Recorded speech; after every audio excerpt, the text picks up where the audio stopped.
15,000-এর মতো লোক এখানে আসবে।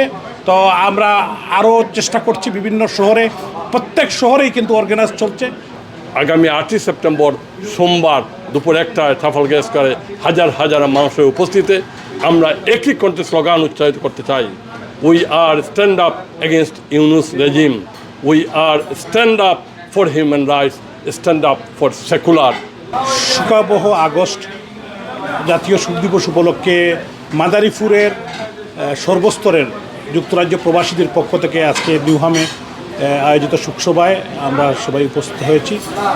আমি শোককে শক্তিতে পরিণত করে জাতির পিতা বঙ্গবন্ধু শেখ মুজিবুর রহমান, বঙ্গমাতা শেখ ফজিলাতুন্নেসা মুজিব সহ 1975 সালের 15ই আগস্টে যারা শহীদ হয়েছিলেন সকল শহীদদের আত্মার মাগফিরাত কামনা করি এবং এই শোককে শক্তিতে পরিণত করে আমরা এগিয়ে যেতে চাই। আজকে যারা জবরদখল করে বাংলাদেশের ক্ষমতা দখল করেছে এবং ক্ষমতা দখল করে বাংলাদেশে হত্যা, নির্যাতন, নিপীড়ন, আমাদের হাজার হাজার নেতা কর্মীকে হত্যা, 3,200 পুলিশ হত্যা, এর প্রতিবাদে 8 সেপ্টেম্বর যুক্তরাজ্য আওয়ামী লীগের উদ্যোগে ট্রাফালগার স্কয়ারে মার্চ ফর ডেমোক্রেসি একটি মার্চ হবে, যেটা ট্রাফালগার স্কয়ার দুপুর 1টার থেকে পরবর্তীতে পার্লামেন্ট স্কয়ার পর্যন্ত।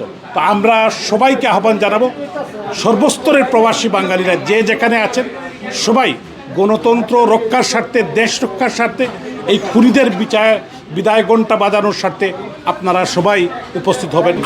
আমরা আশা করতেছি যে অ্যাটলিস্ট 15,000-এর মতো লোক এখানে আসবে। তো আমরা আরও চেষ্টা করছি বিভিন্ন শহরে, প্রত্যেক শহরেই কিন্তু অর্গানাইজ চলছে।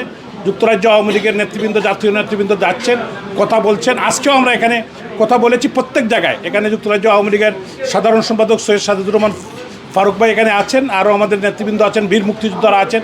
সবাই মিলে আমরা আগামী 8 সেপ্টেম্বরের এই মার্চ ফর ডেমোক্রেসি আমরা ইনশাল্লাহ সাকসেসফুল হবে। এই নিউহামে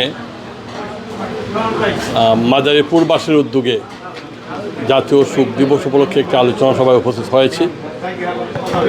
আমরা বিনম্র শ্রদ্ধা জানাই 75-এর 15 আগস্টে নিহত সর্বকালের সর্বশ্রেষ্ঠ বাঙালি জাতির পিতা বঙ্গবন্ধু শেখ মুজিবুর রহমান এবং পরিবারের সবার প্রতি। আমরা বিনম্র শ্রদ্ধা জানাই জাতীয় 4 নেতার প্রতি এবং 21শে আগস্টে গ্র্যান্ড হামলা, 75-এর 15 আগস্টে বঙ্গবন্ধুকে হত্যা, একই সূত্রে গাথা। আমরা বিশ্বাস করি এই তারেক রহমান, বাবররা, খালেদা জিয়ার নেতৃত্বে এবং বিএনপি জামাত জঙ্গি গোষ্ঠী 21 আগস্ট গ্র্যান্ড হামলা চালিয়েছিল এবং 75-এর 15 আগস্ট জাতির পিতাকে হত্যার মূল নায়ক ছিল তারেক রহমানের বাবা, বিএনপির প্রতিষ্ঠাতা জিয়াউর রহমান। কাজী জিয়াউর রহমান গ্যাং এবং খন্দকার মোস্তাক গ্যাং সহ 75-এর 15 আগস্টের খুনিরা, 21শে আগস্টের গ্র্যান্ড হামলার খুনিরা এবং আজকে 2024-এর 5ই আগস্ট যে মেটিকুলাসলি ডিজাইন করে যে ইউনুস হাজার হাজার লোকদেরকে হত্যা করেছে, সবাই একই সূত্রে গাথা।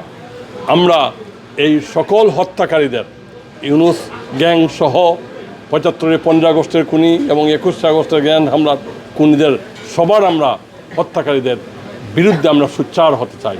এই হত্যাকারীরা বাংলাদেশকে হত্যা করেছে।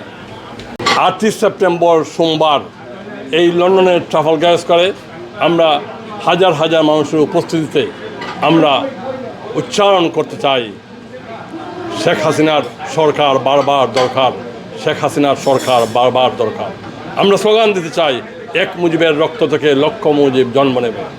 কাজী কেউ হত্যা করে, বঙ্গবন্ধুর 32 নম্বর বাড়ি হত্যা করে, আগুনে জ্বালিয়ে বোমা মেরে বঙ্গবন্ধুর মুছে ফেলা যাবে না। এই বঙ্গবন্ধু আমাদের হৃদয়ে, আমাদের আত্মায়, আমাদের ভালোবাসায়, আমাদের সংগ্রামে।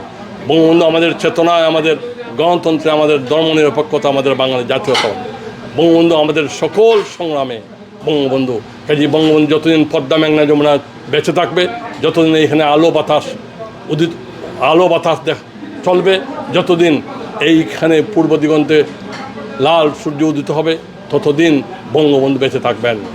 আজকের এই শোকের মাসে আমরা দীপ্ত কণ্ঠে শপথ নিতে চাই, ইউনূস শাহীর নেতৃত্বে যেভাবে বঙ্গবন্ধু তনয়া জননেত্রী শেখ হাসিনাকে চক্রান্ত করে ক্ষমতাচ্যুত করা হয়েছে, আমরা পুনরায় রাজপথে লড়াই করে সংগ্রাম করে জননেত্রী শেখ হাসিনাকে দেশে ফিরিয়ে এনে প্রধানমন্ত্রী নিযুক্ত করব।